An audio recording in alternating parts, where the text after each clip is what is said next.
अनेका बारा एखादा কোম্পানি হঠাৎ করে ব্যবসায় লোকসান করে বসল।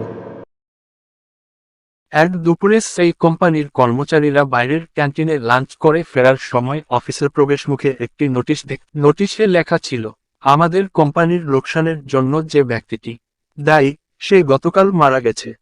সেমিনার রুমে একটি কফিনে তার লাশ রাখা হয়েছে, যে কেউ তা দেখতে চাইলে আমন্ত্রিত। একজন সহকর্মীর মৃত্যুর খবর শুনে প্রথমে লোকেরা দুঃখ পেল, তবে এরপর তারা কৌতূহলী হয়ে সেই ব্যক্তি।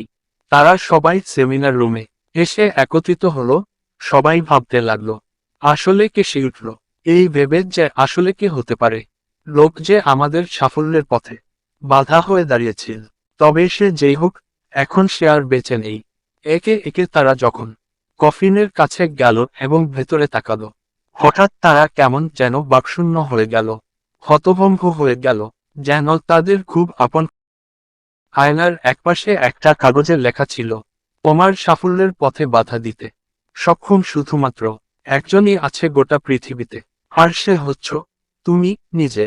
তুমি সেই একমাত্র ব্যক্তি যে তোমার জীবনের পরিবর্তন আনতে পারে, তোমাকে সুখী করতে পারে, তোমাকে সাহায্য করতে পারো, সুখী করতে। জীবন তখন বদলে যায় না যখন তোমার অফিসের বস বদলায়, যখন তোমার অভিভাবক বদলায়, তোমার বন্ধুরা বদলায়। তোমার জীবন তখনই বদলায় যখন তুমি নিজে বদলাও। তোমার সক্ষমতা সম্পর্কে তোমার নিজের বিশ্বাসের সীমাটা যখন তুমি অতিক্রম করতে পারো, শুধু তখনই তোমার জীবন বদলায়, পূরণ হয় জীবনের লক্ষ্যগুলো। নিজের আলোয় আলোকিত করো চারপাশ।